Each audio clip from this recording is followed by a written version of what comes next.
दोस्तों, मैं मूलचंद प्रजापति एक बार फिर से आपका हमारे इस YouTube प्लेटफॉर्म मिशन उत्कर्ष पे आप सभी दोस्तों का हार्दिक स्वागत, हार्दिक अभिनंदन करता हूं। इस सेशन में अपन बात करते हैं राजस्थान की कला एवं संस्कृति को लेकर। और राजस्थान की कला एवं संस्कृति में भी अपना जो टॉपिक चल रहा है वो राजस्थान के प्रमुख धार्मिक आंदोलन या फिर संत या संप्रदाय जो टॉपिक अपन कहते हैं वो टॉपिक अपना चल रहा है। और इस टॉपिक में अपन बात कर रहे हैं सगुण भक्ति परंपरा के संतों की अपन ने बात कर ली, जिसमें मीराबाई की अपन ने बात कर ली थी, कर्माबाई की बात कर ली, गौरीबाई की बात कर ली। एक संत जो कि रानाबाई, उसकी चर्चा अपन जब लास्ट में बात करेंगे, जब शैव संप्रदाय पढ़ेंगे उसमें चर्चा करेंगे। और इसके बाद अपन ने सगुण भक्ति परंपरा के जो संप्रदाय थे उनके ऊपर अपन चर्चा कर रहे थे, जिसमें अपना वैष्णव संप्रदाय चल रहा था। और वैष्णव संप्रदाय में अपन ने रामानंदी संप्रदाय पढ़ लिया था, गौड़ीय संप्रदाय भी पढ़ लिया था। आज अपन जो संप्रदाय पढ़ेंगे वल्लभ संप्रदाय, और इस वैष्णव संप्रदाय का अंतिम संप्रदाय होगा अपना कौन सा आज का जो संप्रदाय अभी अपन पढ़ेंगे, हाँ भाई कौन सा, वल्लभ संप्रदाय। तो मारकर देख लेते हैं एक बार, फिर अपन बात करते हैं भाई आज इस वल्लभ संप्रदाय को लेकर चर्चा करें। तो उससे पहले एक छोटा सा जो मोटिवेशन कोड में लेकर आपके सामने हमेशा प्रस्तुत होता हूं उसकी चर्चा करें। भाई मोटिवेशन कोड कुछ यूं है कि रास्ते कभी खत्म नहीं होते हैं, रास्ते कभी खत्म नहीं होते हैं, बस लोग हिम्मत हार जाते हैं। तैरना सीखना है तो पानी में उतरना ही होगा, किनारे बैठकर कोई गोताखोर नहीं बन जाता, किनारे बैठकर कोई गोताखोर नहीं बन जाता। इसी मोटिवेशन कोड के साथ एक बार मैं पुनः आप सभी दोस्तों का हमारे YouTube प्लेटफॉर्म मिशन उत्कर्ष पे मैं मूलचंद प्रजापति आप सभी दोस्तों का तहे दिल से हार्दिक स्वागत, हार्दिक अभिनंदन करता हूं। और अब अपन अपनी इस क्लास को विधिवत रूप से आगाज करें उससे पहले एक छोटी सी रिक्वेस्ट कि अगर आप हमारे इस YouTube प्लेटफॉर्म मिशन उत्कर्ष पे नए हैं तो सबसे पहले आप सब्सक्राइब कर लीजिएगा और बगल में जो बेल आइकन का घंटा होता है उसको प्रेस कर लेना। और अगर आपको हमारे सेशन पसंद आए तो प्लीज लाइक करना कदापि ना भूलें। और आपके जो भी सुझाव हो या फिर आपके किसी भी प्रकार का इस सेशन को लेकर कोई डाउट हो तो उसको आप कमेंट बॉक्स में कमेंट कर हम तक जरूर पहुंचाना, जिससे कि आपके प्रत्येक डाउट का सॉल्यूशन किया जा सके। तो अब अपन बात करते हैं आज एक नए संप्रदाय की, वल्लभ संप्रदाय की अपन क्या करेंगे यहाँ पर चर्चा करेंगे। हमें किसकी बात करेंगे, वल्लभ संप्रदाय की, वल्लभ संप्रदाय। और इस वल्लभ संप्रदाय की जब अपन चर्चा करें तो पहली बात तो ये जो संप्रदाय है वल्लभ संप्रदाय, ये वैष्णव संप्रदाय का ही एक उप संप्रदाय है। हमें कौन से संप्रदाय का, वैष्णव संप्रदाय का। अब इसमें मैं बात करूं ये जो संप्रदाय है इसका संस्थापक कौन है, तो इस संप्रदाय के सबसे पहले जब अपन संस्थापक की बात करते हैं तो संस्थापक का नाम निकलकर अपने सामने आता है वल्लभाचार्य। हमें क्या, वल्लभाचार्य। वल्लभाचार्य जी संप्रदाय के क्या कहलाते हैं, संस्थापक कहलाते हैं। अब अपन ने बात की कि भाई जब किसी भी संप्रदाय की अपन सबसे पहले संस्थापक की बात करते हैं और उसके बाद इस संप्रदाय की महत्वपूर्ण बातों की चर्चा करते हैं, तो यहाँ अपन सबसे पहले वल्लभाचार्य को लेकर थोड़ी सी चर्चा करना चाहूंगा और उसके बाद इस संप्रदाय की कुछ महत्वपूर्ण चीजों के ऊपर अपन क्या करेंगे, चर्चा करेंगे। तो वल्लभाचार्य की बात करूं तो इनका जो गुरु थे उनका नाम था विष्णु स्वामी, और ये जो मूल रूप से जो निवासी थे वो चंपारण बिहार के निवासी थे। हाँ भाई, ये जो संस्थापक है इनके वल्लभाचार्य, ये निवासी कहाँ के, मूल निवासी कहाँ के हैं, तो ये निवासी है आप याद रखना चंपारण के। और चंपारण कहाँ पड़ता, चंपारण तो अपने राज्य बिहार में पड़ता है, बिहार राज्य में चंपारण पड़ता है। यहाँ के ये मूल निवासी थे। और इनके गुरु का नाम क्या था, हमें इनके गुरुजी का नाम क्या था, तो इनके गुरु का नाम था विष्णु स्वामी। हमें क्या नाम था, इनके गुरु का नाम था विष्णु स्वामी। हाँ भाई, विष्णु स्वामी किसके गुरु है, तो विष्णु स्वामी वल्लभाचार्य जी की क्या कहलाते हैं, गुरु जी कहलाते हैं। इसके बाद में बात करूं, ये जो वल्लभाचार्य जी है इन्होंने कुछ अपने जीवन काल में कुछ ग्रंथ लिखे, महत्वपूर्ण कुछ क्या लिखे, ग्रंथ लिखे। अब इन्होंने कौन कौन से ग्रंथ लिखे, इन ग्रंथों के ऊपर मैं थोड़ी सी चर्चा कर लेता हूँ। हाँ भाई, ग्रंथों के ऊपर चर्चा करूं तो इन्होंने एक ग्रंथ लिखा, सबसे पहले जो ग्रंथ लिखा वो ग्रंथ लिखा अणुभाष्य। हाँ भाई, कौन सा ग्रंथ लिखा, अणुभाष्य। और ये जो अणुभाष्य जो ग्रंथ है, इस ग्रंथ को पूरा करने का जो श्रेय जाता है वो इन्हीं वल्लभाचार्य का पुत्र था विठल दास जी। हाँ भाई, पूरा किसने किया, तो पूरा किया था विठल दास जी ने, पूरा किया विठल दास जी ने। किसने किया, विठल दास जी, विठल दास जी। हाँ, संपूर्ण किसने किया इस अणुभाष्य नामक ग्रंथ को, तो विठल दास जी ने इस ग्रंथ को क्या किया, संपूर्ण किया था, पूर्ण किया था। अगली बात करूं भाई, ये जो और इन्होंने इनके जो महत्वपूर्ण ग्रंथ है अणुभाष्य के अलावा, नंबर 1 तो ग्रंथ हो गया कौन सा, अणुभाष्य। इसके बाद इनका एक और ग्रंथ है, जैसे इस पर नंबर 1 लगा लेना, फिर आप नंबर 2 लिखना सुबोधिनी। हाँ भाई, इनका एक ग्रंथ है सुबोधिनी। क्या नाम है ग्रंथ का, सुबोधिनी। और एक और ग्रंथ आप याद रखना, सुबोधिनी के बाद आपको एक ग्रंथ याद रखना है, अब क्या, वेदांग उचित। ग्रंथ का नाम है वेदांग औचित्य, ये ग्रंथ भी आप बहुत अच्छे तरीके से याद रखना। और इस वेदांत औचित्य के बाद एक और ग्रंथ याद रखना आप, पूर्व मीमांसा। हाँ भाई, पूर्वी मीमांसा, पूर्वी मीमांसा। ये आप 4 ग्रंथ इन किसके बारे में, वल्लभाचार्य के बारे में 4 ग्रंथों का नाम बहुत अच्छे तरीके से याद रखना।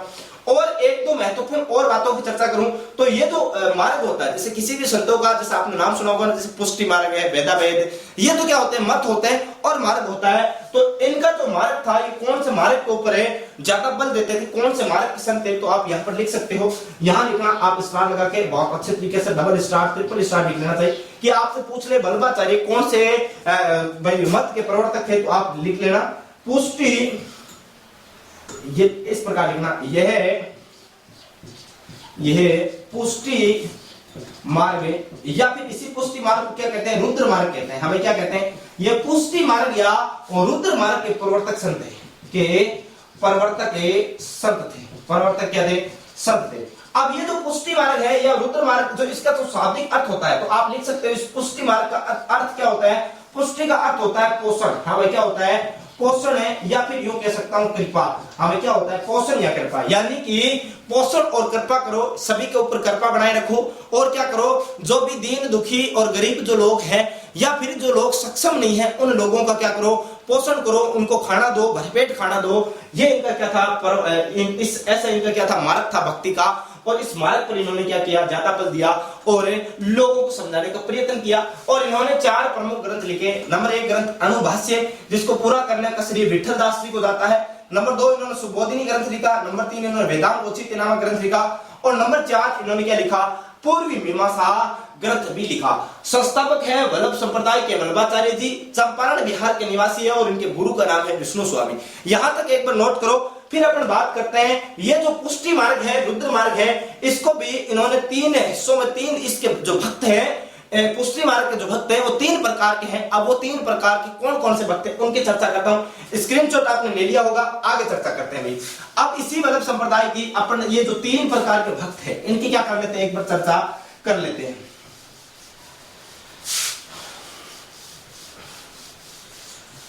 हाँ भाई, इनके जो 3 प्रकार के भक्त हैं, इन भक्तों की बात करता हूं मैं। यहां पर लिख देता हूं पुनः वल्लभ संप्रदाय। हाँ भाई, क्या लिख देता हूं, वल्लभ संप्रदाय। और इस वल्लभ संप्रदाय की अपन चर्चा कर रहे हैं, तो इस वल्लभ संप्रदाय में मैं यूं लिखूं कि भक्त 3 प्रकार के होते हैं। हाँ भाई, कितने प्रकार के, यहां लिख रहा हूं, वल्लभ संप्रदाय के जो भक्त हैं ये कितने प्रकार के, 3 प्रकार के हैं।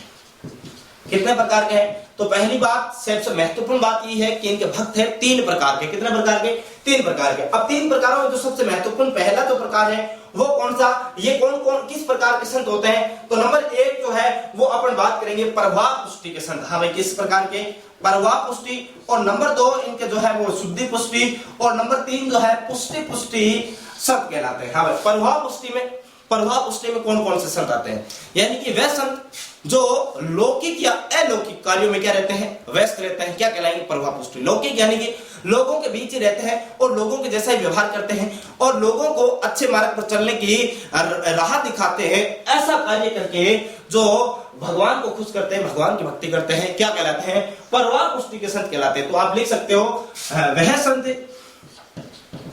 वह संत जो लौकिक तथा लौकिक तथा अलौकिक कार्यों में व्यस्त रहते हैं, क्या कहलाएंगे, प्रवाह पुष्टि के क्या कहलाएंगे, संत कहलाएंगे। अब नंबर 2 मैंने आपको बताया, नंबर 2 क्या बताया था मैंने, शुद्ध पुष्टि या फिर शुद्ध पुष्टि आप लिख सकते हो। हाँ भाई, क्या कहलाया, नंबर 2 शुद्ध पुष्टि। अब शुद्ध पुष्टि में कौन से संत आएंगे, हमें शुद्ध पुष्टि में किस प्रकार के संत, कि वे संत भाई जो मोक्ष प्राप्ति हेतु वैदिक जो मार्ग है उसको महत्व दें। यानी वैदिक मार्ग को महत्व देने का मतलब क्या हुआ, यानी कि वेदों का अध्ययन करें और वेदों में जो मार्ग बताया गया है मोक्ष का, उसी मार्ग के ऊपर क्या दे, बल दे, क्या कहलाएंगे, शुद्ध पुष्टि मार्ग के संत कहलाएंगे। तो आप लिख सकते हो वह संत जो मोक्ष प्राप्ति हेतु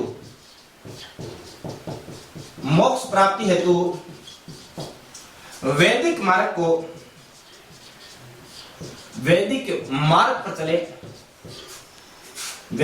पर चले, क्या कहलाएं, शुद्ध पुष्टि के संत कहलाए और शुद्ध पुष्टि में वल्लभ संप्रदाय के क्या कहलाए, शिष्य कहलाए। अब नंबर 3 की बात की मैंने, पुष्टि पुष्टि। हमें क्या, अब आप लोग सोचोगे गुरुजी ये क्या पुष्टि पुष्टि, क्या शुद्ध पुष्टि, क्या ये परवा पुष्टि है, क्या यहां से क्वेश्चन आते हैं क्या एग्जाम में? हाँ, यहां से क्वेश्चन जब बड़ी एग्जाम्स होती है तो वहां क्वेश्चन पुट अप होते हैं। आरएस में आपसे पूछ सकते हैं कि वल्लभ संप्रदाय से 3 जो अलग अलग प्रकार के यहाँ पर भक्त हैं, उन भक्तों का क्रम बताइए, 3 भक्त कौन कौन से हैं, उनका नाम बताइए। तो आपका उत्तर होगा क्या, वहां पर आप देोगे प्रभा पुष्टि, शुद्ध पुष्टि, पुष्टि पुष्टि। अब ये पुष्टि पुष्टि, शुद्ध पुष्टि, ये पढ़ने में बहुत अजीब सा लगता है, लेकिन जो चीजें अजीब लगती है, जो चीजें पढ़ने में कठिन लगती है, निश्चित रूप से एग्जामिनर वहीं से क्वेश्चन पुट अप करता है। तो आपको प्रत्येक चीज से, प्रत्येक हिस्से से आपको बहुत ही अच्छे तरीके से प्रिपेयर होकर जाना है। एग्जामिनर कहीं से भी क्वेश्चन पूछे, आपको पीछे नहीं हटना, आपको प्रत्येक चीज का क्या होना चाहिए, नॉलेज होना चाहिए। अब मैं चाहता तो कला संस्कृति को बहुत शॉर्ट में पढ़ा सकता हूं। अरे कला संस्कृति ज्यादा कोई कुछ नहीं है, संत संप्रदाय बहुत सारे आपने कोचिंगों में ऑफलाइन बैच में पढ़ा भी होगा, ऑनलाइन में भी बहुत सारी जगह पढ़ा होगा, लेकिन इतना डिटेल से कोई नहीं पढ़ाता। सीधे सीधे संत उठाते हैं, मीराबाई, गौरीबाई, कर्माबाई, फिर ये लो जसनाथ जी, जाम्बो जी, ये दादू दयाल जी, ये खत्म ऐसे ही पढ़ाते। और आपने देखा भी होगा इतना डिटेल से कोई नहीं पढ़ाता। फिर भी अगर किसी ने संप्रदाय पढ़ाया भी है तो इतना डिटेल से कोई नहीं पढ़ाता। मेरा उद्देश्य ये नहीं है कि भाई मैं किसी एक सिलेबस को लेकर, किसी एक विषय को लेकर आपको अध्ययन करवाऊं। मेरा टारगेट है कि कला संस्कृति विषय को संपूर्ण रूप से क्या करवाऊं, कंप्लीट करवाऊं। इसीलिए मैं आपको हर एक चीज का क्या करवा रहा हूं, नॉलेज दे रहा हूं। तो पुष्टि पुष्टि क्या होता है? अब पुष्टि पुष्टि का मतलब क्या होता है? भाई पुष्टि पुष्टि में कि भाई भक्ति की परवाह के कितने मार्ग बताए? 3 मार्ग बताए। अब पुष्टि पुष्टि में भाई वह संत जो केवल भक्ति मार्ग को बल देते हैं, यानी भक्ति मार्ग, भक्ति करो और भक्ति में ही सब कुछ है, भक्ति से आपको क्या मिलेगा, मोक्ष मिलेगा, भक्ति से ही आपको सब कुछ मिल सकता है, ऐसे संत क्या कहलाए, पुष्टि पुष्टि मार्ग के क्या कहलाए, संत कहलाए। तो आप लिख सकते हो वह संत जो भक्ति मार्ग पर सर्वाधिक क्या देते हैं, बल देते हैं। क्या देते हैं? सर्वाधिक बल देते हैं, सर्वाधिक बल देते हैं। क्या कहलाएंगे? पुष्टि पुष्टि मार्ग के क्या कहलाएंगे, संत कहलाएंगे। ये अपने वल्लभाचार्य के बारे में, अपन सामान्य परिचय के बारे में चर्चा कर रहे हैं। अब कुछ चीजों की और बात करूंगा। जैसे मैं बात करूंगा जो वल्लभाचार्य जी है, वो राजस्थान में इस वल्लभ संप्रदाय के प्रचार प्रसार हेतु केवल एक बार आए, वो भी कहां, अजमेर आए। और जब अजमेर आए तो उनके स्वागत में एक घाट बनाया गया, और वो आपको पता है वल्लभ घाट, और पुष्कर में टोटल 52 घाट है, उनकी भी अपन चर्चा करेंगे। तो यहां तक आप एक बार स्क्रीनशॉट ले लीजिए, और यहां तक नोट कर लिया तो आगे अपन चर्चा करते हैं इसी वल्लभ संप्रदाय में, और इसी वल्लभाचार्य के बारे में चर्चा करते हैं। और वल्लभाचार्य की अभी अपन वल्लभ संप्रदाय की ओर नहीं रुक किए हुए हैं, अभी अपन वल्लभाचार्य की ही चर्चा कर रहे हैं। और वल्लभाचार्य ने जो महत्वपूर्ण कार्य किए, वल्लभाचार्य के जो शिष्य हैं, जो भक्त हैं, वो क्या क्या कहलाते हैं, इनके बारे में चर्चा कर रहे हैं। अभी अपन वल्लभाचार्य का सामान्य परिचय पर अध्ययन कर रहे हैं, फिर अपन आगे बढ़ेंगे वल्लभ संप्रदाय की ओर। तो पहले आप देख लीजिए। अब आप एक चीज महत्वपूर्ण, अभी मैंने आपको बताया था कि वल्लभाचार्य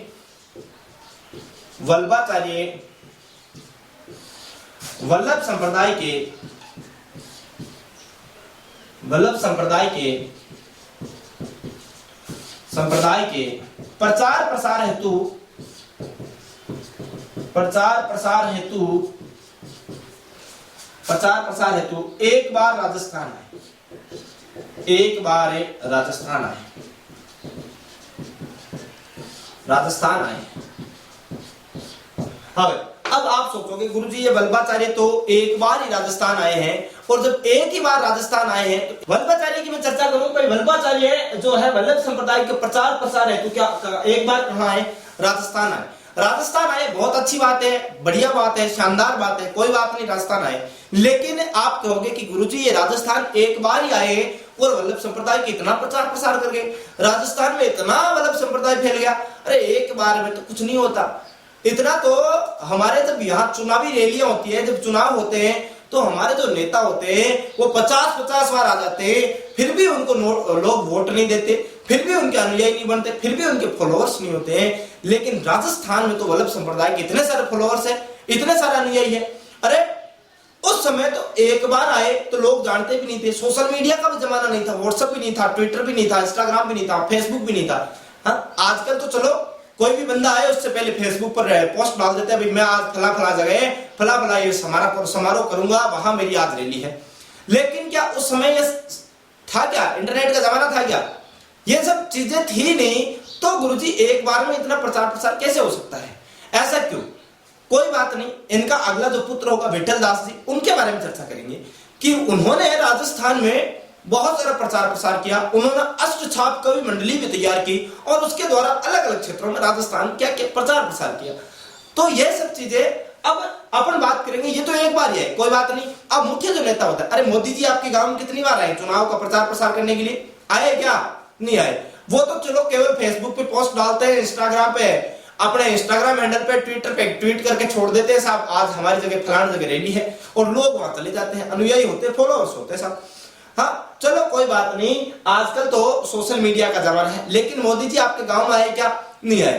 तो अब जरूरी थोड़ी है वल्लभाचार्य जो मुख्य व्यक्ति है इस पार्टी का, वो प्रत्येक जगह जाए, तो ऐसा तो जरूरी नहीं है। ऐसा जरूरी नहीं है तो कोई बात नहीं है, एक बार आए तो सही ना।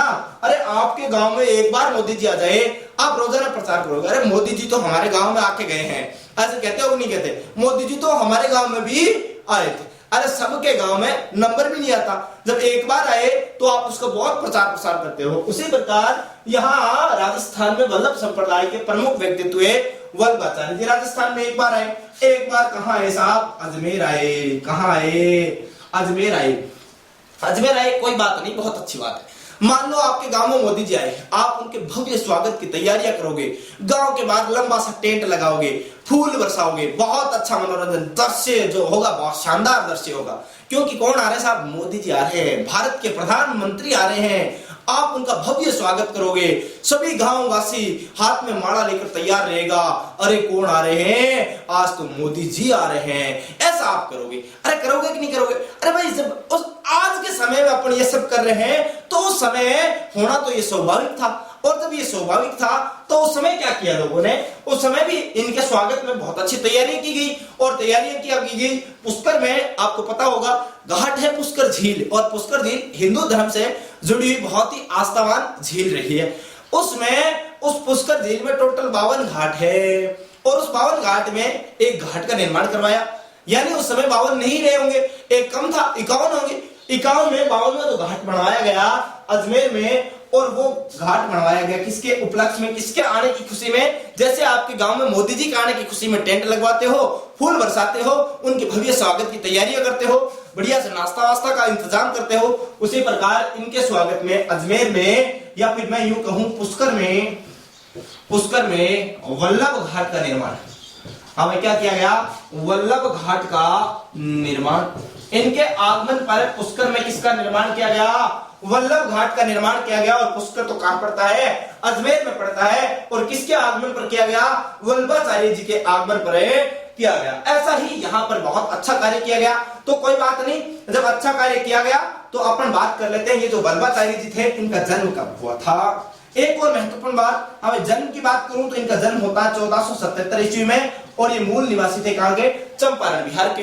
अब बात करूं इनकी जन्म की, जब बात कर ली तो इनका स्वर्गवास कब हुआ था? हाँ, इनकी मृत्यु कब हुई थी? स्वर्गवास कब हुआ था? तो स्वर्गवास हुआ था सन 1530 ईस्वी में। हाँ, कितने वर्ष जिया रे डोकरा? ज्यादा नहीं जिया भाई, 23 साल तो यहाँ है, 30 यहाँ, यानी कि 53 साल की उम्र में क्या हो जाता है? डोकरे का स्वर्गवास हो जाता है, डोकरी का काम तमाम हो जाता है।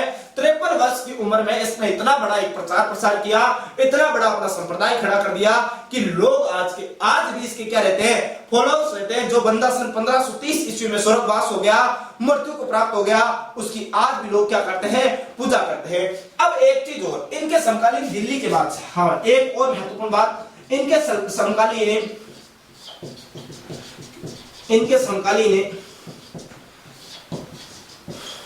दिल्ली के शासक आजकल एग्जाम में क्या हो गया? बड़ा शातिर हो गया। और शातिर कुछ इस प्रकार हो गया कि क्वेश्चन जो पुटअप करता है वो डायरेक्ट वल्लभ संप्रदाय से नहीं करता, वल्लभ संप्रदाय के इर्द गिर्द के क्वेश्चन पुटअप करेगा। अब क्वेश्चन आपसे पुटअप किया कि वल्लभ संप्रदाय के संस्थापक वल्लभाचार्य के समकालीन दिल्ली के बादशाह कौन थे? अब आपसे ऐसे क्वेश्चन आते हैं, आप क्या हो जाओगे? ढीले पड़ जाओगे। अरे वल्लभ संप्रदाय इतना पढ़ा लेकिन फिर भी एक क्वेश्चन सही नहीं कर पाए। अरे क्वेश्चन कोई एक ऐसा थोड़ी है भाई एग्जाम में वल्लभ संप्रदाय से 5-10 क्वेश्चन आएंगे। 5-10 क्वेश्चन कभी नहीं आते। क्वेश्चन आएगा, एक आध क्वेश्चन आएगा कभी कभार, संत संप्रदाय पूरे टॉपिक से एक आध क्वेश्चन आएगा और वही क्वेश्चन मान लो वल्लभ संप्रदाय से पूछ लिया और क्वेश्चन कुछ इस प्रकार से पूछा, इनके समकालीन दिल्ली के शासक कौन थे। अब दिल्ली के शासक जैसे ही पूछा, अगर आपने पढ़ा है तो आप उत्तर दोगे और अगर आपने नहीं पढ़ा तो सिर पकड़ के बैठ जाओगे और क्या करोगे, कुछ भी तो नहीं करोगे। अगर दिमाग भी लड़ाओगे कि भाई इनका जीवन काल 1477 से लेकर 1530 के मध्य था, तब हो सकता है आप इस क्वेश्चन को ट्रेस कर लो। तो आप सीधा सीधा याद रखना, एक तो इनके समकालीन दिल्ली का बादशाह था सिकंदर लोदी, हमें कौन था, सिकंदर लोदी, और दूसरा इनके समकालीन बादशाह था बाबर, हमें कौन था, बाबर। यानी सिकंदर लोदी और बाबर इनके समकालीन दिल्ली के क्या हुआ करते थे, बादशाह हुआ करते थे। अब यहां तक अपन ने चर्चा की वल्लभाचार्य के बारे में। अब अपन बात करेंगे वल्लभ संप्रदाय को लेकर चर्चा करेंगे। तो पहले यहां तक आप स्क्रीनशॉट लो, यहां तक आपने नोट कर लिया तो आगे बात करते हैं इसी के बारे में। अब बात क्या करेंगे, अब अपन बात करेंगे इस वल्लभ संप्रदाय के बारे में और इस वल्लभ संप्रदाय की अपन बात करेंगे राजस्थान में प्रधान पीठ कहां है। राजस्थान में इस वल्लभ संप्रदाय का सर्वाधिक प्रचार प्रसार किसने किया, कैसे किया और इस वल्लभ संप्रदाय की क्या क्या महत्वपूर्ण बातें हैं, उन सभी चीजों के बारे में अपन क्या करेंगे, एक बार चर्चा कर लेते हैं। चर्चा बहुत व्यापक है, वल्लभ संप्रदाय बहुत बड़ा संप्रदाय है। इसके बारे में चर्चा करने के बाद अपन शैव संप्रदाय की ओर बढ़ेंगे। तो उससे पहले अपन बात करें भाई इस वल्लभ संप्रदाय की, तो मैं यहां पर लिख देता हूं सीधा सीधा वल्लभ संप्रदाय। हाँ भाई, क्या वल्लभ संप्रदाय, वल्लभ संप्रदाय। अब इस वल्लभ संप्रदाय के बारे में क्या क्या याद रखना है वो बात आप ध्यान रखना। अब एक महत्वपूर्ण बात यही होती है कि याद क्या क्या करना होता है वो चीजें आप देखो। वल्लभ संप्रदाय की प्रधान पीठ राजस्थान में जब भी क्वेश्चन पूछा जाएगा तो सबसे पहला क्वेश्चन यही पूछा जाता है, प्रधान पीठ कहां है। और ये क्वेश्चन राजस्थान पुलिस में कम से कम 4 बार पूछा जा चुका है कि इस वल्लभ संप्रदाय की प्रधान पीठ कहां है। तो प्रधान पीठ है नाथ द्वारा। हमें कहां पर है, नाथ द्वारा। और नाथ द्वारा कहां पड़ता, नाथ द्वारा तो राजसमंद में पड़ता। हमें कहां पड़ता, नाथ द्वारा तो राजसमंद में पड़ता। और नाथ द्वारा में मैं बात करूं कौन से मंदिर में, तो नाथ द्वारा में श्रीनाथ जी मंदिर में इसकी क्या है, प्रमुख पीठ है। हमें कहां पर है, श्रीनाथ जी मंदिर। अभी श्रीनाथ जी मंदिर के बारे में 2-4 चीजें याद रखनी है। हमें क्या याद रखनी, श्रीनाथ जी मंदिर। और श्रीनाथ जी मंदिर की बात करूं तो पहली बात तो इस मंदिर का निर्माण किसने करवाया। अब सबसे महत्वपूर्ण बात ये कि इस मंदिर का निर्माण किसने करवाया, तो निर्माण करवाया था कब, 10 फरवरी को। और 10 फरवरी सन 1672 ईस्वी को। हाँ भाई, कब करवाया गया, 10 फरवरी सन 1672 ईस्वी को इस मंदिर का निर्माण करवाया गया। अब निर्माण करवाया किसने, निर्माण करवाया किसने, तो निर्माण करवाने वाला व्यक्ति था राज सिंह। अब क्या, मेवाड़ के महाराणा राज सिंह ने इस मंदिर का क्या करवाया, निर्माण करवाया। अब देखो इस मंदिर के पीछे कहानी चलती है, क्या कहानी चलती है कि यहाँ पर जो मूर्ति लगी हुई है ना, श्रीनाथ जी की जो मूर्ति लगी हुई है, इस मूर्ति को लेकर आने वाले जो संत थे वो थे गोविंद। एक व्यक्ति का नाम, यहाँ पर ये जो मूर्ति लगी हुई है श्रीनाथ जी मंदिर में, राजसमंद में इस मंदिर का निर्माण करवाया गया है। इसमें जो मूर्ति लाई गई है वो वृंदावन से लाई गई है। हमें कहां से लाई गई है, पहली बात तो लाई कहां से गई है, वृंदावन से। और वृंदावन से मूर्ति लेकर आने वाले व्यक्ति कौन कौन थे, वृंदावन से मूर्ति लेकर आने वाले व्यक्ति कितने थे, 3 थे। हाँ भाई, यहां लिख लेना, वृंदावन से मूर्ति लाई गई। मूर्ति कहां से लाएगी, वृंदावन से। अब 3 व्यक्ति कौन कौन से हैं, जिसमें नंबर 1 एक जो व्यक्ति है अपना, उस व्यक्ति का नाम है गोपाल। और नंबर 2 जो व्यक्ति है इसका नाम है दामोदर। और दामोदर के बाद यहां पर जो मूर्ति लाने वाला व्यक्ति, यानी कि एक साथ ही लेकर आने वाले व्यक्ति थे कौन, 3, गोपाल, दामोदर और कौन, गोविंद। 3 व्यक्ति यहां पर क्या लेकर आए, वृंदावन से मूर्ति लेकर आए। अब मूर्ति लाने के पीछे रीजन क्या था, महत्वपूर्ण बात तो यही है, औरंगजेब का समय चल रहा था। और औरंगजेब आपको पता है कट्टर मुसलमान था। और कट्टर मुसलमान था तो इसने जितने भी भारतवर्ष में हिंदू मंदिर थे उन सभी मंदिरों को तोड़वाने की एक नीति जारी कर दी, आदेश जारी कर दिए कि जितने भी हिंदू मंदिर हैं उन सभी को क्या कर दिया जाए, तोड़ दिया जाए। और जैसे ही औरंगजेब की सेना इस कार्य को करने के लिए आगे बढ़ती है तो वृंदावन में श्रीनाथ जी की मूर्ति लगी रहती है और वहां पर वल्लभ संप्रदाय की क्या पीठ स्थापित हो रही थी। यहाँ पर श्रीनाथ जी की मूर्ति को बचाने के लिए यहाँ के जो पुजारी थे गोपाल जी, दामोदर जी और गोविंद जी, ये तीनों क्या करते हैं भाई, पता चलता है कि औरंगजेब अब मंदिर को तोड़वाएगा। और जैसे ही मंदिर पर चढ़ाई होती है उससे पहले ये तीनों व्यक्ति यहाँ से जो मूर्ति थी श्रीनाथ जी की भगवान कृष्ण की, इसको लेकर यहाँ से क्या हो जाते हैं, फरार हो जाते हैं। अब औरंगजेब को इस बात का पता चला कि भाई यहां से मूर्ति लेकर क्या हो गए, फरार हो गए। औरंगजेब तो मैन मूर्ति तोड़ने के लिए आता था कि यहाँ से यहाँ के जो पुजारी थे गोविंद, गोपाल और दामोदर, ये तीनों मूर्ति लेकर क्या हो चुके हैं, फरार हो चुके हैं। और जब मूर्ति लेकर फरार हो चुके हैं तो औरंगजेब ने फरमान जारी करवा दिया, आदेश जारी करवा दिया कि इन तीनों को जो कोई व्यक्ति शरण देगा, जो कोई राजा शरण देगा, उसके साथ, उसको राजा औरंगजेब के साथ या फिर दिल्ली के सुल्तान औरंगजेब के साथ क्या करना पड़ेगा, युद्ध करना पड़ेगा। ऐसी चेतावनी जारी कर दी, आदेश जारी कर दिया, फरमान जारी कर दिया औरंगजेब ने। तो पहली बात, ये व्यक्ति, तीनों ही व्यक्ति कहां जाते हैं, मारवाड़ में जाते हैं, और मारवाड़ में क्या मांगते हैं, शरण मांगते हैं। लेकिन मारवाड़ में इनको शरण नहीं दी जाती, क्योंकि औरंगजेब ने क्या कर रखा है, फरमान जारी कर रखा है। जब इनको मारवाड़ में शरण नहीं मिली तो ये तीनों व्यक्ति कहां आते हैं, मेवाड़ में आते हैं। और मेवाड़ के महाराणा तो आपको पता है राज सिंह जी है, जो औरंगजेब से कभी डरे नहीं। औरंगजेब खुद इन महाराजा और राज सिंह से क्या करता था, डरता था। जैसे आपको पता होगा औरंगजेब की शादी फिक्स हो रखी थी चारुमती के साथ, और चारुमती को भगा लाए कौन, अपने राज सिंह जी। उसी प्रकार औरंगजेब ने फरमान जारी कर रखा है कि अगर जो कोई भी इनको शरण देगा वो मेरे से क्या करेगा, युद्ध करेगा। राज सिंह बोला ठीक है, मैं देख लूंगा, युद्ध तो करेगा औरंगजेब और मेरे से युद्ध करेगा, कभी नहीं करेगा। अरे इतना डरपोक और कायर शासक है, देख लेंगे, युद्ध करेगा तो देखा जाएगा। इसने, राज सिंह ने तीनों को क्या दी, शरण दी। तीनों को शरण दी और नाथ द्वारा राजसमंद में श्रीनाथ जी का एक भव्य मंदिर का क्या करवा दिया, निर्माण करवा दिया। लेकिन औरंगजेब भी बहुत फट्टू आदमी था, कभी भी राज सिंह से आकर भिड़ा ही नहीं। इस मूर्ति वाले लोगों के लिए आदेश जारी किया, खुद का आदेश फिर क्या हो गया, ऐ छोड़ा बोल, कोई बात नहीं, जाऊंगा, ये हम भिड़ूंगा, ये राज सिंह वैसे ही खराब, माथा खराब आदमी है, पंगा कर लेगा तो तोड़ ताड़ देगा कहीं, तो कोई बात नहीं। औरंगजेब ने भी पंगा नहीं लिया और यहाँ पर श्रीनाथ जी का मंदिर का निर्माण करवा दिया। किसने करवाया भाई, राज सिंह ने। राज सिंह ने जिस मंदिर का निर्माण करवाया, इसकी मूर्ति कौन लेकर आए, दामोदर और गोविंद और गोपाल कहां से लेकर आए, वृंदावन से लेकर आए थे। यहां तक बातें अपन ने कंप्लीट कर ली। अब मैं एक चीज और बात करता हूं, क्या बात करता हूं कि यहां पर इस संप्रदाय का जो राजस्थान में प्रचार प्रसार है वो किसने किया। हाँ भाई, तो आप देख सकते हो राजस्थान में वल्लभ संप्रदाय का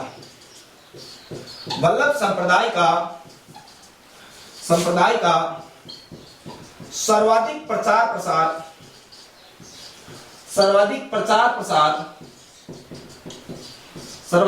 प्रसार वल्लभनाथ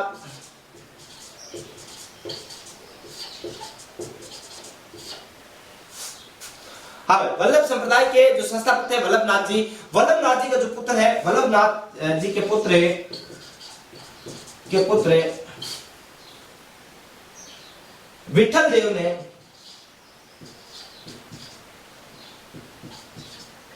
विठल देव ने किया। हमें किसने किया, सर्वाधिक प्रचार प्रसार किसने किया, विठल देव ने किया। और विठल देव किसके, वल्लभाचार्य जी के क्या थे, पुत्र थे। हमें राजस्थान में वल्लभ संप्रदाय का सर्वाधिक प्रचार प्रसार है, वल्लभनाथ लिख देंगे, वल्लभाचार्य लिखना है यहाँ पर। तभी मैं सोच रहा हूँ क्या गड़बड़ी हो रही है, तो लिखना वल्लभाचार्य जी के पुत्र है विठल देव, या फिर विठल नाथ जिसका नाम है अपन बात करते हैं, या फिर विठल दास जिनको कहते हैं, या फिर विठल नाथ जी आप लिखना ज्यादा बेटर रहेगा। तो विठल देव की जगह आप क्या लिखना, विठल नाथ जी लिखना, विठल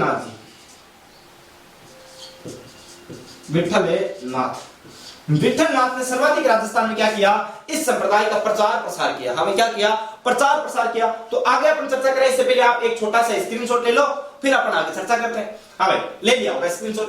अब अपन आगे चर्चा करें तो आगे चर्चा इस प्रकार करें भाई, यहाँ पर तो विठल दास ने या फिर विठल नाथ ने सर्वाधिक प्रचार प्रसार किया है, तो प्रचार प्रसार कैसे किया।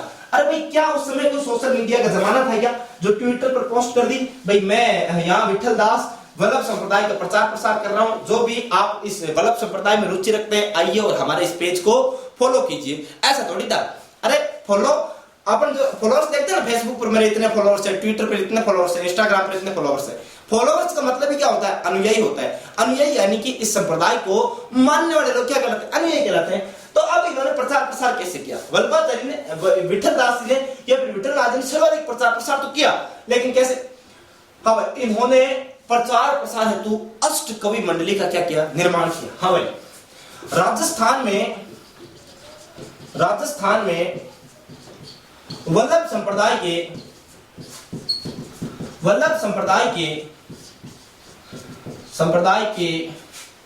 प्रचार प्रसार हेतु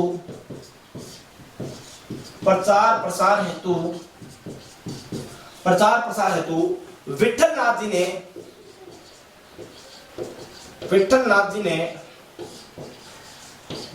जी ने अष्ट अष्टछापे कवि मंडली का गठन किया। हमें क्या किया? गठन किया। हमें कौन सी कवि मंडली का? अष्टछाप कवि मंडली का क्या किया था? गठन किया। अब ये जो अष्टछाप कवि मंडली है, इसमें कितने कवि थे? अष्टछाप यानी सीधी सी बात है 8 कवि थे। अब वो 8 कवि कौन कौन से थे? देखो, अष्टछाप मंडली के कवि, अष्टछाप कवि मंडली के कवि हम इसमें अष्टछाप मंडली में कितने कवि? 8 कवि। अब 8 कवि ऐसे आप याद करोगे तो जिंदगी भर कभी याद नहीं कर पाओगे, कभी भी याद नहीं कर पाओगे, याद करते करते शहीद हो जाओगे, ऐसे तो इनके नाम है। तो कोई बात नहीं, फिर भी आप इसको एक ट्रिक के माध्यम से याद रखना। ट्रिक क्या? कि कसूती गज बने, कसूती गच बने, पानी ने चाली। कहा चाली? पानी ने चाली। अब ये सॉन्ग तो आप सबने सुना होगा, गजबन पानी ने चाली है कसूती। आपको इतना से याद रखना है, कसूती गजबन, ये गजबन की जगह गचबन लिखा मैंने, ठीक है ना? कसूती गजबन है, पानी ने चाली। अब पानी ने, आप सबको पता है, बहुत राजस्थान में बहुत प्रसिद्ध सॉन्ग रहा है गजबन पानी ने चाली, और आप सबने इस पर डांस भी किया होगा। हरियाणवी सॉन्ग है ये, तो सबने नागिन डांस किया है, जरूर किया है। तो कसूती गजबन पानी ने चाली, इस ट्रिक को याद रखना। आप अष्टछाप कवि मंडली के सारे कवि क्या रख पाओगे भाई? याद रख पाओगे। अब देखो, के का मतलब क्या है? के का मतलब यहाँ है कृष्णदास। हाँ भाई, क्या है?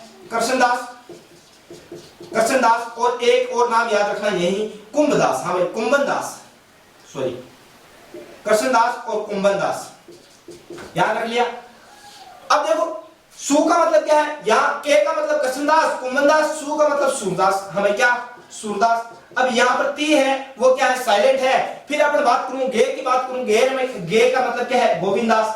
हमें गे का मतलब क्या है? यहाँ पर गोविंददास। और छे का मतलब यहाँ पर क्या है? चित्तरदास। हमें क्या है? चित्तर स्वामी लिख लो, या फिर चित्तरदास लिख लो, एक ही बात है। चित्तर स्वामी क्या लिखोगे? चित्तर स्वामी। छे का मतलब क्या लिखा? चित्तर स्वामी। यानी के का कृष्णदास, के का कुंभनदास, सु का मतलब सूरदास, और गे का मतलब क्या लिखा? गोविंददास। और वही आपने लिख दिया क्या? चित्तर स्वामी या चित्त स्वामी, छे का। और फिर अपन बात करेंगे, बे यहाँ पर साइलेंट है। ने का मतलब नंददास, और फिर पा का मतलब परमानंद दास। ने का मतलब आप लिखना यहाँ पर नंददास, या फिर यहाँ लिख लेना, यहाँ पर पन का छोड़ देना। यहाँ पा का मतलब है परमानंद। हमें क्या नाम है? परमानंद दास। और यहाँ पर ने का मतलब लिख लेना नंददास।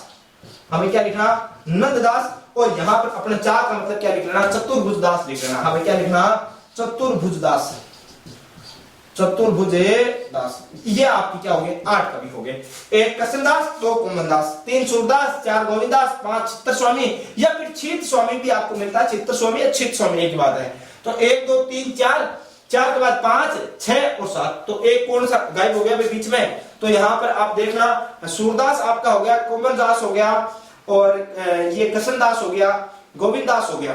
4 चित्तर 5 6 7 8 हो गए ना, कंप्लीट है। कृष्णदास 1, कुंभनदास 2, सूरदास 3, गोविंददास 4, और चित्त स्वामी 5, और परमानंद जी आपके 6, और नंददास जी आपके 7, और चतुर्भुज जी आप क्या हो गए? 8 हो गए। हमें कितने कवि हो गए? 8 कवि हो गए। यानी अष्टछाप मंडली के कवि आपको बहुत अच्छे से याद हो गए होंगे।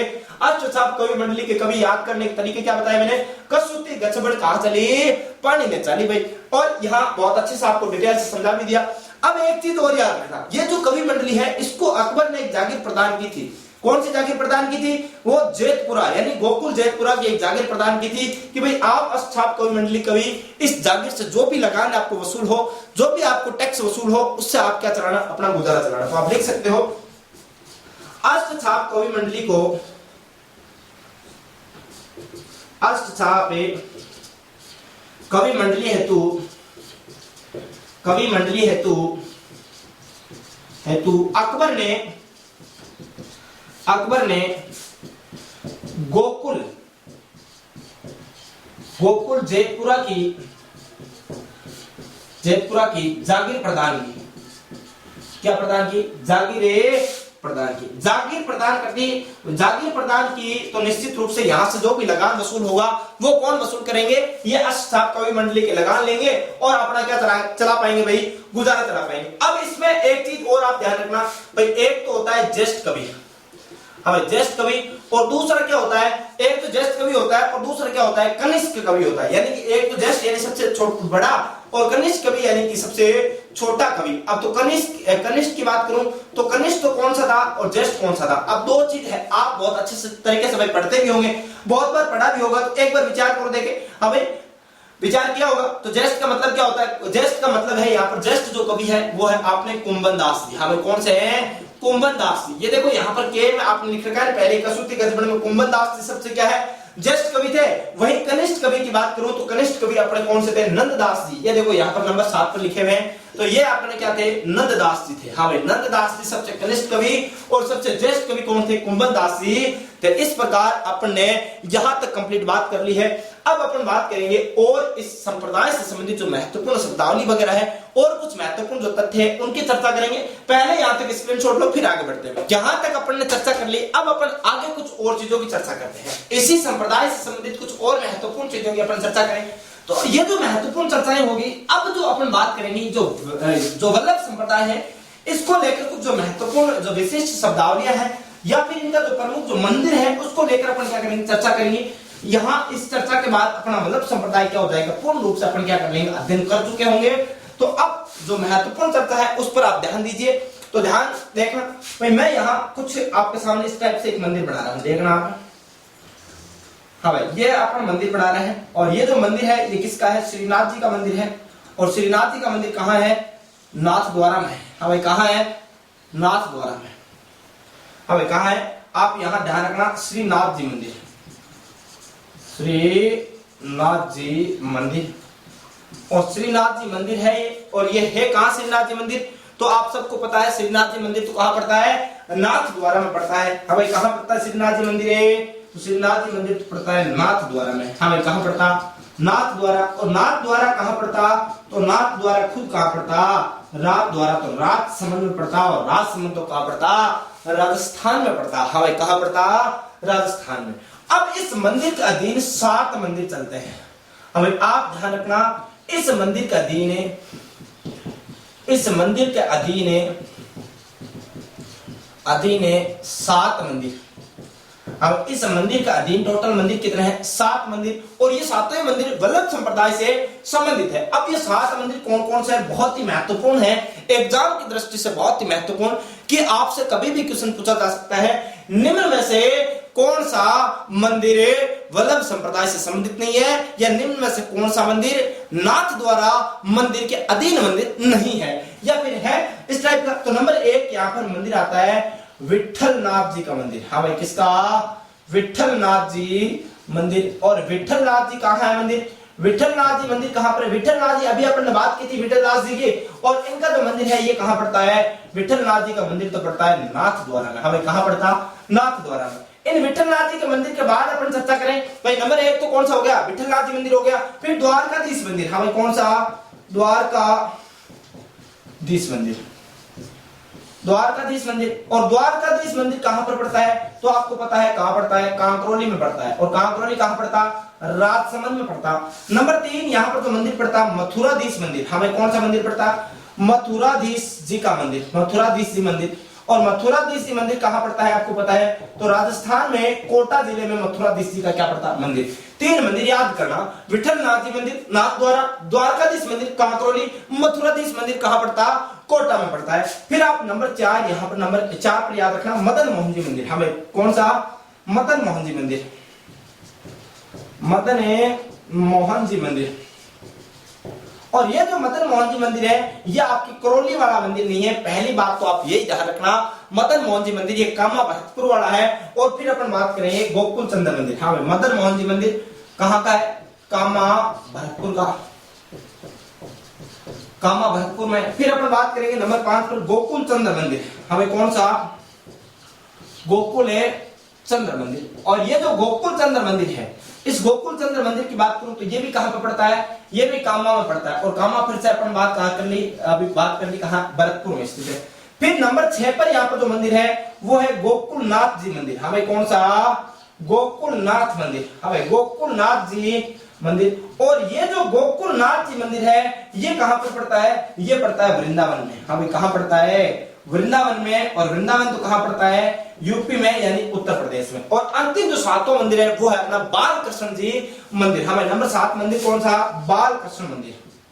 अब कौन सा मंदिर है, बाल कृष्ण जी मंदिर। बाल कृष्ण जी मंदिर कहां पड़ता है, तो बाल कृष्ण जी मंदिर पड़ता है सूरत में। हमें कहां पड़ता, सूरत। और सूरत कहां पड़ता है, सूरत तो अपनी गुजरात में पड़ता है। हमें अपनी सूरत कहां है, सूरत अपनी गुजरात में है। अब बात करूं भाई, ये जो नाथ द्वारा मंदिर है, श्रीनाथ जी का जो मंदिर है, यानी कि ये वल्लभ संप्रदाय का प्रमुख क्या है, मंदिर है। अब वल्लभ संप्रदाय का जो प्रमुख मंदिर है, तो ये जो भगवान कृष्ण है, यहाँ पर जो भगवान कृष्ण जो पूजा की जाती है, ये बाल रूप में की जाती है। हमें कैसी की जाती है, तो आप याद रखना, यहाँ पर यहाँ भगवान कृष्ण की पूजा, भगवान कृष्ण की पूजा बाल रूप में की जाती है। हमें कौन से रूप में की जाती है, बाल रूप में पूजा की जाती है, बाल रूप में की जाती है। यानी कि यहाँ पर जो भगवान कृष्ण है, इनको बच्चे के रूप में क्या किया जाता है, पूजा जाता है। बच्चे के रूप में यहाँ भगवान कृष्ण क्या है, पूजनीय है। अब यहाँ तक तो बात ठीक है, भाई बच्चे के रूप में पूजनीय है, लेकिन यहाँ पर जो भगवान कृष्ण है, इनकी जो वल्लभ संप्रदाय के जो लोग हैं, वो तो भगवान कृष्ण की कोई कृपा होती है तो उसको क्या कहते हैं, पुष्टि कहते हैं। या फिर आप कहते हो ना मंदिर में जाकर, हे भगवान कृपा कीजिए, अब की बार तो बस मेरा सिलेक्शन करवा देना, इतनी सी कृपा कर देना। तो ये लोग क्या कहते हैं, हे भगवान कृष्ण अब की बार एक इतनी सी पुष्टि कर देना कि पुष्टि हो जाए, तो हमारा काम क्या हो जाए, कल्याण हो जाए। हमें यानी ये कृपा को क्या कहते हैं, ये लोग कृपा को क्या कहते हैं, पुष्टि कहते हैं। और भगवान जो कृष्ण है, इनके दर्शन को क्या कहते हैं भाई, भगवान दर्शन को क्या कहते हैं, दर्शन को क्या कहते हैं, झांकी कहते हैं। हमें दर्शन को क्या कहते हैं, झांकी कहते हैं। और जो भगवान कृष्ण की आराधना में जो संगीत गाए जाते हैं, इन संगीतों को क्या कहते हैं भाई, हवेली संगीत कहते हैं। हमें क्या कहते हैं रे, हवेली संगीत कहते हैं। यानी कि यहाँ पर कृपा को तो पुष्टि कहा जाता, दर्शन को यहाँ झांकी कहा जाता, संगीत को यहाँ हवेली संगीत कहा जाता। और यहाँ पर जो भगवान कृष्ण जी के पर्दे हैं, यानी कृष्ण जी के जो पर्दे हैं, इनको क्या कहा जाता, पिछवाई कहा जाता। हमें क्या कहा जाता, पिछवाई कहा जाता। भगवान कृष्ण के जो कपड़े के जो बड़े बड़े पर्दे बने हुए हैं, उनके ऊपर जो भगवान कृष्ण की मूर्ति लगी हुई है, यानी भगवान कृष्ण की जो आकृति अंकित है कपड़े के ऊपर, उनको क्या कहा जाता है, पिछवाई कहा जाता है। तो ये अपनी कुछ महत्वपूर्ण चीजें थी।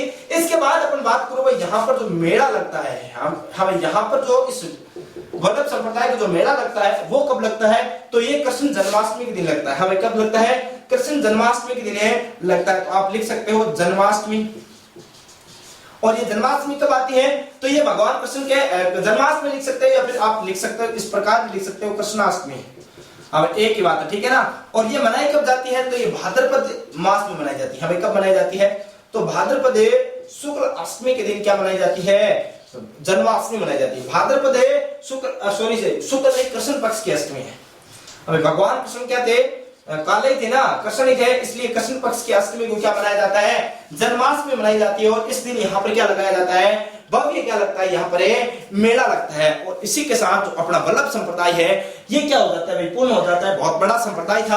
अब अपन कल बात करेंगे शैव संप्रदाय को लेकर। हमें किसके बारे में, शैव संप्रदाय। इस शैव संप्रदाय में कल अपन चर्चा करेंगे मुख्य रूप से नाथ संप्रदाय की, फिर अपन लिंगायत संप्रदाय की, पाशुपत संप्रदाय की, इन सभी संप्रदायों के ऊपर चर्चा करेंगे अपन अगली अपनी नेक्स्ट क्लास में। तो आज के लिए इतना ही बहुत है, तो लगातार बने रहिएगा। धन्यवाद, नमस्कार दोस्तों। अब एक छोटी सी रिक्वेस्ट कि अगर आप हमारे इस YouTube प्लेटफॉर्म मिशन उत्कर्ष पर नए हैं, तो प्लीज सबसे पहले हमारे चैनल को सब्सक्राइब कर लीजिएगा। बगल में जो बेल आइकन का घंटा है, उसको प्रेस कर लीजिएगा। और अगर सेशन पसंद आया हो तो प्लीज लाइक करना कदापि ना भूलें। और आपके जो भी सुझाव हो, किसी भी प्रकार का कोई सुझाव हो, कमेंट बॉक्स में कमेंट करके बताना। और इस सेशन को लेकर किसी प्रकार का कोई डाउट हो, कोई क्वेश्चन आपका मन में हो, तो वो क्वेश्चन आप बेझिझक कमेंट बॉक्स में कमेंट करके पूछ सकते हैं। तो बने रहिएगा लगातार। धन्यवाद, नमस्कार। बाकी बात करेंगे अपने नेक्स्ट एपिसोड के साथ।